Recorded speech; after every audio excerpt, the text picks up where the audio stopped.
لیکن میں یہاں پہ یہ بات ضرور عرض کرتا چلوں کہ یہ بات اس وقت جتنے بڑے تھنک ٹینکس ہیں جو اس ریجن کو دیکھ رہے ہیں، ان کی جو چیزیں آؤٹ پٹ ہے ان کی اس ریسرچ کا، اس سے جو میں نے اندازہ لگایا وہ یہ ہے کہ یہ جنگ، ایران کی جنگ اس وقت، یعنی ایران کی امریکہ اور اسرائیل کی جنگ کے خلاف جنگ جو ہے ایک لحاظ سے پاکستان کی بھی جنگ ہے، جہاں پہ اسرائیل اور انڈیا کا جو گٹھ جوڑ ہے اس سے کوئی انکار نہیں کر سکتا، جتنی ان کی انڈرسٹینڈنگ ہے۔ تو پاکستان کو ان بنیادوں پہ بھی سوچنا چاہیے، اور ساتھ ساتھ دیکھیں پاکستان کا سعودی عرب کے ساتھ ایک معاہدہ ہے، اگر اس کو اسٹریٹجک معاہدے کو مان دیا جائے کہ کل اگر کوئی جو ہے وہ سعودی عرب پہ حملہ آور ہوتا ہے تو پاکستان کو بھی اس پہ شامل ہونا پڑے گا۔ تو آپ یہ بات یاد رکھیں، اس پہ تمام ایکسپرٹ اس نتیجے پہ پہنچ رہے ہیں کہ اس جنگ سے سب سے زیادہ فائدہ جو ہے وہ اگر ایران راستے سے ہٹ جاتا ہے، یا اس ایران کو کوئی جسے کہتے ہیں کہ سخت مشکل پیش آ جاتی ہے، تو اس کے بعد گریٹر اسرائیل کا جو پروجیکٹ ہے وہ شروع ہو جائے گا، جو مڈل ایسٹ کے اندر جو پھر بڑی تبدیلیاں آئیں گی، اور پھر جو ان عرب اسٹیٹس کے اندر جو امریکہ اور بالخصوص اسرائیل اور نیتن یاہو کا جو دباؤ بڑھے گا، اور یہ سارے حکمران اس وقت کہاں جائیں گے اپنے آپ کو۔ یعنی سر مطلب ہم ایک طویل جنگ دیکھ سکتے ہیں؟ اگر اسی طرح کی جو اس وقت صورتحال ہے، ایران کے ہاں اس کی آمادگی ہے، چونکہ ایران اگر اس وقت عارضی بنیادوں پہ اس جنگ کو روک لیتا ہے اور سیز فائر ہو جاتی ہے، تو یقین جانیے کہ اسرائیل کو اس سیز فائر کو قبول نہیں کرے گا۔ تو اس وقت سارے جسے کہتے ہیں زوم کرنا چاہیے خود نیتن یاہو کی آئندہ کی پالیسیوں پہ، اور نیتن یاہو کو کون کنٹرول کر سکتا ہے اس پہ بات ہونی چاہیے۔ امریکہ بہرحال اس بم حمر میں یا اس دلدل سے بھاگ جائے گا، وہ زیادہ عرصہ نہیں رہے گا۔ اصل مسئلہ جو ہے وہ اسرائیل ہے، اگر اسرائیل کو سپورٹ کرنے کا امریکہ کا سلسلہ جاری رہتا ہے تو جنگ اور زیادہ جو ہے طوالت اختیار کرے گی۔ اس وقت زوم کرنے کی ضرورت ہے کہ اسرائیل کو نیتن یاہو کے جو اہداف ہیں اس خطے کے عنوان سے، ان کو کیسے روکا جائے۔ بہت شکریہ سر پروگرام میں اپنا قیمتی وقت دینے کے لیے۔ ناظرین، ڈاکٹر صاحب نے یہ کہا ہے کہ یہ جو جنگ ہے یہ طویل بھی ہو سکتی ہے۔ ایران جنگ کے تناظر میں حکومت کی جانب سے اہم معاشی اقدامات اٹھانے کا سلسلہ جاری ہے، اور آج بھی ایک بڑی خبر سامنے آئی ہے جس پر ہم بات کریں گے، جس کے لیے ہمیں جوائن کر رہے ہیں وزیر اعظم کے کوارڈینیٹر برائے تجارت رانا احسان افضل صاحب۔ بہت شکریہ سر پروگرام میں اپنا قیمتی وقت دینے کے لیے۔ رانا صاحب، یہ بتائیے گا کہ کیا حکومت نے واقعی یہ فیصلہ کر لیا ہے کہ ترقیاتی بجٹ میں سے 10% کٹوتی کی جائے گی تاکہ جنگ کے معاشی اثرات سے بچا جائے؟ بسم اللہ الرحمن الرحیم۔ جی آپ نے درست سنا ہے کہ جو پی ایس ڈی پی ہے اس کے اندر $100 بلین روپیز کا جو ہے وہ کٹ لگا دیا گیا ہے۔ اس کی کمپلائنس جو ہے وہ امیڈیٹلی مانگی گئی ہے مختلف وزارتوں سے، اور ہر وزارت کو ہدایت جاری کر دی گئی ہے کہ جو شیئر ان سے جو ہے وہ واپس لیا جا رہا ہے وہ فوری طور پہ اس کو سرنڈر کر دیں۔ تو یہ آلریڈی امپلیمنٹیشن اس کی جو ہے وہ شروع ہو چکی ہے۔ صحیح، تو اس پہ آئی ایم ایف کو آن بورڈ لیا حکومت کا اپنا فیصلہ ہے؟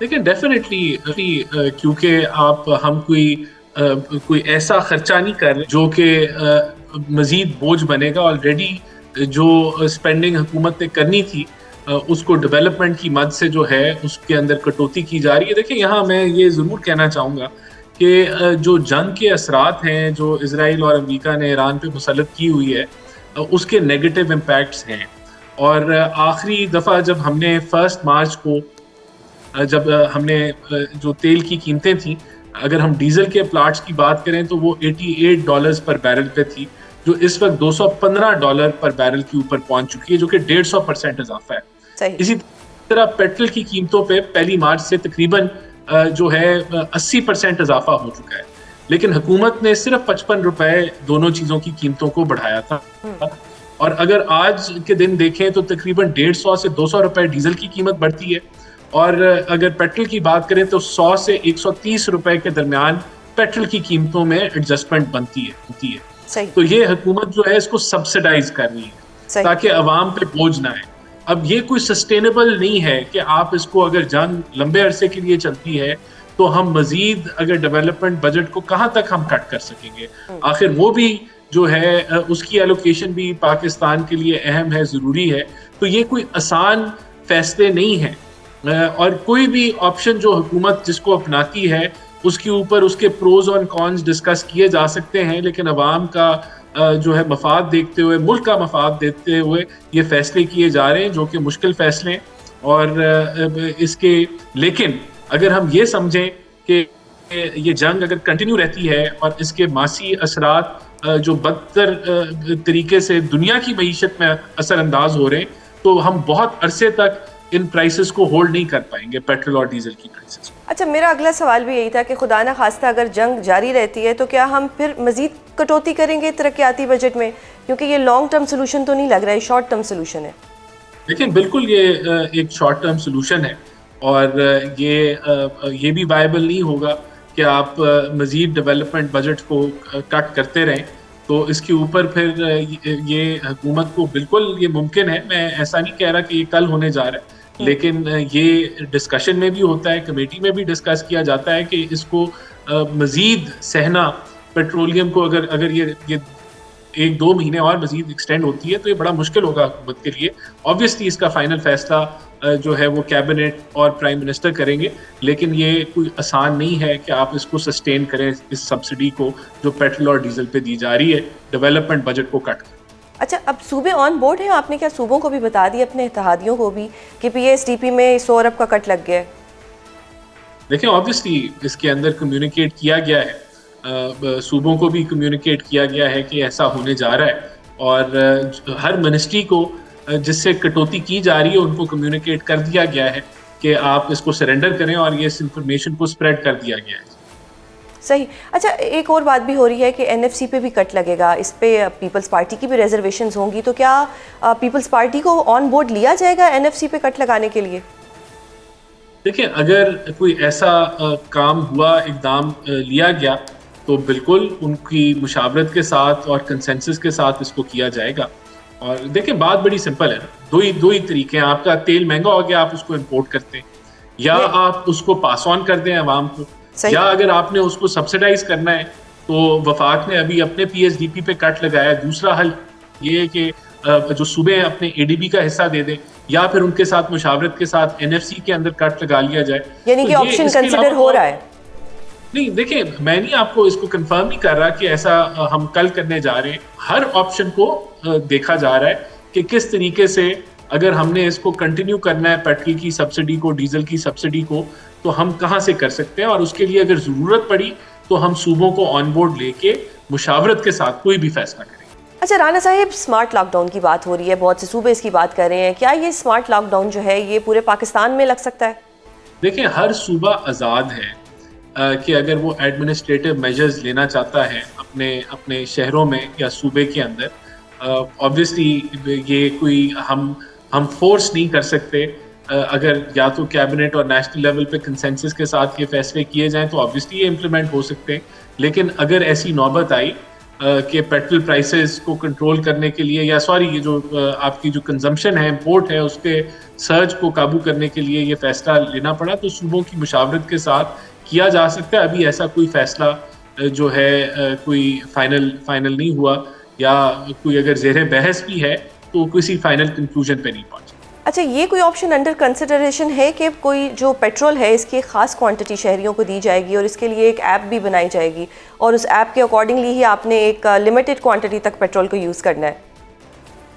دیکھیں میں آپ کو بتانا چاہتا ہوں کہ جو کمیٹی پرائم منسٹر نے فارم کی ہے، جو پیٹرول پرائسز کو مانیٹر کرتی ہے، جس میں ساری اکنامک منسٹری شامل ہیں اور ریپرزنٹیشن ہے صوبوں کی بھی، وہ ہر سیناریو کو مختلف قسم کے ورکنگ کر رہے ہیں. سیناریو اے بی سی ڈی، اس کے اندر راشننگ کی بھی ڈسکشن ہے، لیکن کوئی چیز ابھی فائنل نہیں ہوئی. ڈسکشنز، پروپوزلز ہر قسم کے آتے ہیں. کمیٹی ممبرز جو ہیں وہ مختلف سفارشات پیش کرتے ہیں، وزارتیں مختلف سفارشات پیش کرتے ہیں. اس کے اندر ہر پروپوزل کو اسٹڈی کیا جاتا ہے، لیکن امپلیمنٹیشن پرائم منسٹر کی اپروول یا کیبنٹ کی اپروول سے ہوتی ہے. ڈسکشن میں یہ ساری چیزیں ہیں، یہ سب کچھ جو آپ نے مینشن کیا ان کو ڈسکس کیا جاتا ہے، لیکن کوئی فائنل اپروول اس کے اوپر کوئی لیا گیا ہے یا ڈیسیژن لی گئی ہے، ایسا کچھ نہیں. صحیح. اچھا، اب کیونکہ جنگ کی وجہ سے اس کا ڈائریکٹ اثر مہنگائی پہ بھی آیا ہے، Pakistan is a very under developing country, کیا حکومت نے کوئی ایسا فنڈ بنایا ہے جس سے مہنگائی سے بچا جا سکے؟ یہ بہت بڑا فنڈ ہے نا، کہ جو ابھی 100 ارب PSDP سے کٹوتی کی گئی ہے کہ مہنگائی کو قابو کرنے کے لیے پیٹرول اور ڈیزل کی قیمتیں نہیں بڑھائیں. اگر پیٹرول ہے تو وہ تو لگ بھگ میں نے آپ کو بتایا کہ 130 روپے اس میں تقریباً 80% انکریز ہو چکا ہے 1 مارچ سے, اور ڈیزل تو دگنے سے بھی زیادہ. اس سے ایک میرے ذہن میں ایک سوال آ رہا ہے, کیونکہ اب یہ ترقیاتی بجٹ میں سے کٹوتی ہوگی تو جو پروجیکٹس ہوں گے, جو اسکیمز ہوں گی جو ترقیاتی بجٹ میں سے بننی تھیں یا جو ہمارے پروجیکٹس تھے, اس سے تو بے روزگاری کو بھی ایک طرح سے وہ ہوگی, کیونکہ لوگوں کے پاس اب جب پروجیکٹ ہی نہیں بنے گا تو لوگوں کے پاس روزگار کیسے ہوگا. یہ اس کی ایک ڈاؤن سائڈ تو ہے نا. ڈیفینیٹلی جو پروجیکٹس جو ہیں جو فنڈنگ کی نہ ہونے کی وجہ سے یا اس فنڈنگ کی کٹوتی کی وجہ سے وہ ان میں ڈیلے آئے گا, اور ان پروجیکٹ سے ریلیٹڈ جو لوگ یا ریسورسز اس کے ساتھ ریلیٹڈ تھیں وہ بھی افیکٹ ہوں گی. تو اس میں تو کوئی شک کسی کو نہیں ہونا چاہیے کہ اس جنگ سے اکنامک پریشر بڑھ رہا ہے. اب آپ کے پاس 2 سولوشنز میں نے آپ کو جس طرح پہلے بتایا, اگر اب ہم اس کو پاس آن کر دیتے ہیں تو آبویسلی ایک انفلیشن آئے گی اور اس کے مطابق مارکیٹ ایڈجسٹ ہوگا اور اس کے بھی آفٹر افیکٹس آئیں گے.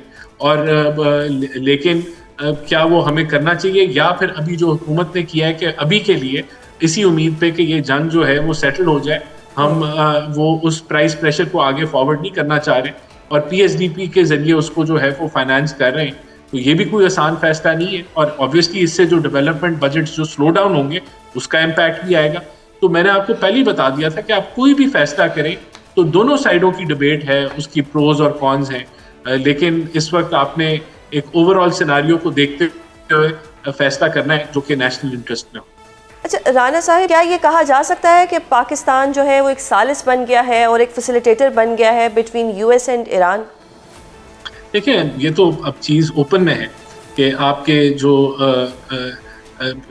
چیف آف آرمی اسٹاف ہیں یا فیلڈ مارشل ہیں عاصم منیر صاحب, وہ ان کا رابطہ امریکن صدر سے بھی ہے, اور آپ دوسری سائڈ پہ ایران کے ساتھ بھی پرائم منسٹر نے جو ہے ان کے صدر سے گفتگو کی, اور اس کے علاوہ بھی ہمارے سارے ڈپلومیٹک چینلز دونوں سائڈوں سے کمیونیکیشن میں ہیں, اور ہم لوگ بالکل یہ ایک رول ادا کر رہے ہیں کہ جدھر ہم لوگ دونوں سائڈوں کی کمیونیکیشن کا ایک ذریعہ بن رہے ہیں اور وہ پلیٹ فارم پرووائڈ کر رہے ہیں. اور یہ بڑا اعزاز بھی ہے اور ہماری پوری کوشش ہے کہ ہم خطے میں امن لے کے آئیں, اور یہ بہت بڑا کریڈٹ ہے پرائم منسٹر شہباز شریف کا, فیلڈ مارشل صاحب کا, کہ جو وہ رول اس خطے کی بہتری کے لیے جو ہے ادا کر رہے ہیں. اچھا, اب کیا آنے والے دنوں میں اسلام آباد میں مذاکرات ہو سکتے ہیں؟ بالکل اس کی پاسبلٹی, اگر ڈونلڈ ٹرمپ نے پرائم منسٹر کی ٹویٹ کو ری ٹویٹ کیا ہے تو اس سے بڑی انڈورسمنٹ اور کیا ہو سکتی ہے. اٹ از اے بالکل دس کوڈ ہیپن. اچھا رانا صاحب, ایران کی شرائط بہت سخت ہے, اس میں پاکستان کیا کردار ادا کر سکتا ہے؟ دیکھیے آبویسلی ایران ہرٹ ہے اور ایران کو بڑا نقصان پہنچا ہے, لیکن ایران نے ایک سٹینڈ لیا ہے, اور جب نیگوسیشنز ہوتی ہیں تو ہر کوئی اپنا موقف یا اپنا سٹینڈ جو ہے اس کو مینٹین کرتا ہے, لیکن جب آپ بات چیت کرتے ہیں تو کوئی نہ کوئی رستہ نکلتا ہے. وہ رستہ نکالنے کے لیے پرائم منسٹر شہباز شریف اور فیلڈ مارشل صاحب اور ڈپٹی پرائم منسٹر ایک بھرپور رول ادا کریں گے, اور ہم پر امید ہے کہ کوئی رستہ نکل آئے.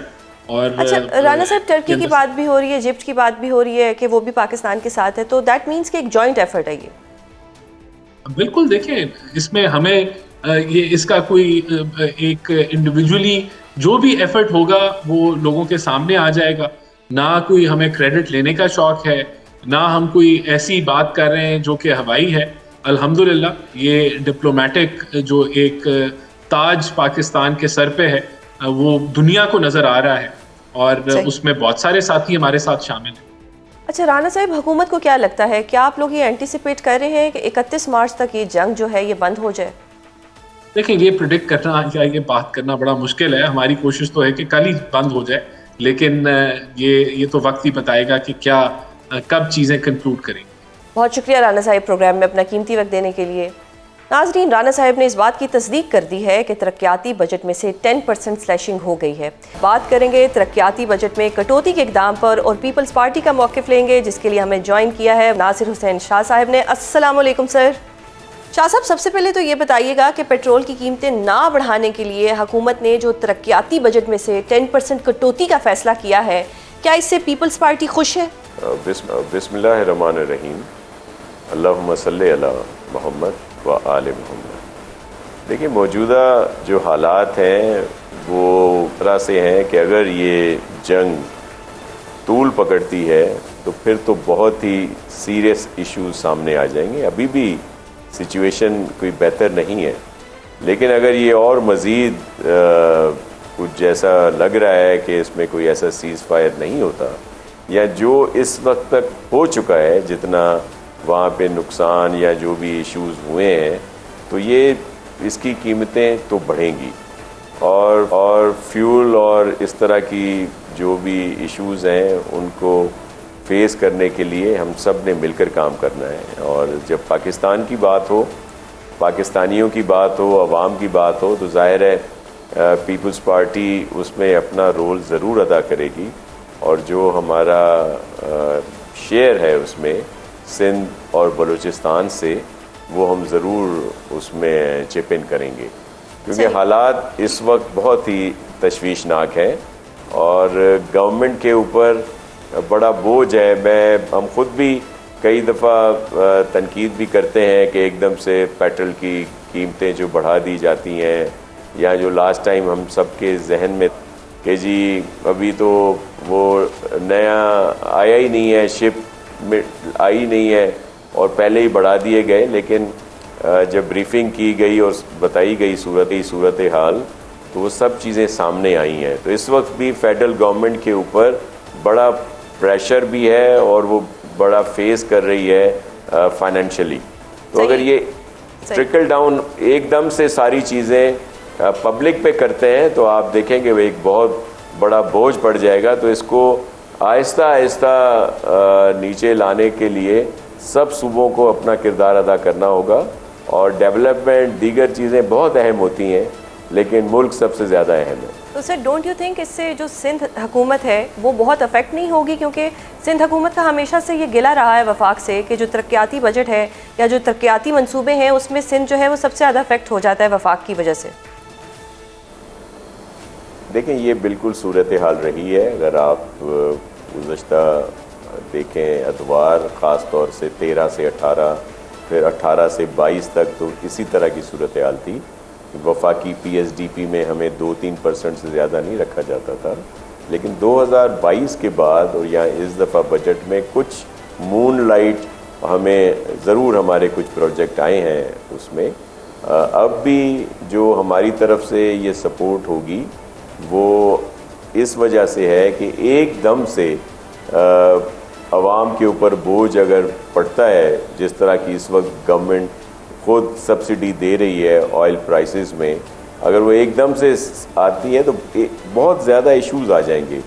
تو اس کے لیے آہستہ آہستہ ان پر ضرور یہ آئے گا۔ یہ میں آپ کے پروگرام کے توسط سے سینسٹائز کرنا چاہتا ہوں سب کو کہ ایشوز ہیں، اور ہم سب نے مل کر، جس میں عام لوگ بھی ہیں، عوام بھی ہے، انہوں نے پیٹرول جو کنزمپشن ہے اس پر قابو پانا ہے۔ وفاقی حکومت سے ہمارے اختلافات اپنی جگہ پہ، لیکن جب یہ ساری چیزیں سامنے آتی ہیں کہ اس وقت ہمیں فیول کتنے میں پڑ رہا ہے یا پھر گیس کی شارٹیج ہونے والی ہے، آپ دیکھیں انڈیا میں اس وقت کیا حالات ہیں، وہاں پہ ریسٹورانٹ تک بند کر دینے پڑے ہیں۔ ابھی مختلف ممالک کے آ رہی ہیں سوشل میڈیا پہ کہ لمبی لمبی لائنیں لگی ہوئی ہیں پیٹرول پمپس پر، وہاں پہ راشننگ ہو رہی ہے، دیگر چیزیں۔ تو ہمیں ان سب چیزوں کا ادراک رکھنا ہے اور پھر ہی اس چیز پہ ہمیں کام کرنا پڑے۔ اچھا سر، میں دیکھ رہی ہوں کہ آپ وفاق کو سپورٹ کر رہے ہیں، وچ از اے گڈ تھنگ، لیکن اگر فیوچر میں وفاق یہ فیصلہ کرتی ہے کہ NFC ایوارڈ میں بھی کٹوتی ہوگی تو کیا پیپلز پارٹی سپورٹ کرے گی اس کو؟ دیکھیں NFC ایوارڈ ہو یا ہماری 18th امینڈمنٹ کی بات ہے، وہ ہم لوگ اس پہ بہت سیریس اس چیز کو سمجھتے ہیں، لیکن اگر ہمیں چپ ان کرنا پڑتا ہے وفاقی حکومت کی مشکلات کو دیکھتے ہوئے تو ہم اس کے لیے حاضر ہیں۔ اپنے ملک کے مفادات کو پیش نظر رکھ کر، مد نظر رکھ کر ہم اس میں کر رہے ہیں، لیکن اگر ملک کے لیے ناگزیر ہے کسی قسم کی سپورٹ تو ہم ڈیولپمنٹ اپنی کم کر دیں گے اور ہم اپنے ملک کے لیے حاضر ہیں ہر لحاظ سے۔ شاہ صاحب، آج سہیل آفریدی نے ایک گلہ کیا ہے کہ جو وفاق ہے وہ کبھی بھی ان کو آن بورڈ نہیں لیتا، ان کی جماعت کو، اور بند کمروں میں فیصلے کیے جاتے ہیں۔ ڈو یو سپورٹ دیٹ کہ ان کے ساتھ ایک زیادتی ہو رہی ہے, ان کو آن بورڈ لیا ہی نہیں گیا اس سارے ایشو کے اوپر؟ جہاں تک سمجھتا ہوں کہ سہیل افریدی صاحب جو ہیں وہ زیادتی کر رہے ہیں اس طرح کہہ کے. جو میٹنگز ہوتی ہیں, ایک دو میٹنگز میں ہمیں بھی آن لائن لیا گیا ہے, اس میں ان کو بھی کہا گیا تھا, لیکن یہ اس اہم میٹنگ میں خود نہیں آئے بلکہ انہوں نے اپنے کوئی جو فائنانس کے ایڈوائزر ہیں ان کو بھیج دیا تھا. وہ بھی بڑے ہمارے لیے قابل احترام ہیں, بڑے سینسیبل ہیں ان کے جو فائنانس کے ایڈوائزر ہیں. لیکن جب اس طرح کی اہم میٹنگز ہوں تو اس میں ضرور خود آنا چاہیے. صحیح. اور ان کو ہر چیز پہ آن بورڈ رکھا گیا ہے, ان کو ہر طرح سے بتائی گئی ہے صورتحال. لیکن ایک جو میٹنگ تھی آج رکھی ہوئی وہ کسی وجہ سے میرے خیال میں پوسٹ پون ہوئی ہے, وہ کینسل اس لیے آج کا دن صرف ہوئی ہے ضرور, کیونکہ اور بھی بہت سارے ایشوز ہیں. آپ نے دیکھا کہ پاکستان اس وقت ایک اہم رول ہے اس کا, یہ پوری جو جنگ ہو رہی ہے اس کو ختم کرانے میں, اور الحمدللہ پاکستان کے ہر طرح سے بہتر پوزیشن میں ہے. اور اگر ہمیں کوئی رول ملتا ہے پاکستان کو, یہ تو ہم سب کے لیے اچیومنٹ ہے, اٹس این اچیومنٹ. سر آپ نے کل اسمارٹ لاک ڈاؤن کی بات کی تھی, کیا سندھ حکومت نے اسمارٹ لاک ڈاؤن کا مائنڈ بنا لیا ہے؟ اگر ہم کوئی بھی کہیں گے جی ورک فرام ہاؤس کر دیں, جو بھی کہہ لیں کم کر دیں, تو لوگ اگر نہیں ورک فرام ہوم کر دیں, دیگر کر دیں, تو لوگ اگر اس کو نہیں مانیں گے اور وہ چھٹی کو انجوائے کرتے رہیں گے اور وہ نکل جائیں گے گھومنے پھرنے, تو پھر کیا فائدہ ہمارے اس لاک ڈاؤن کا یا اس کو.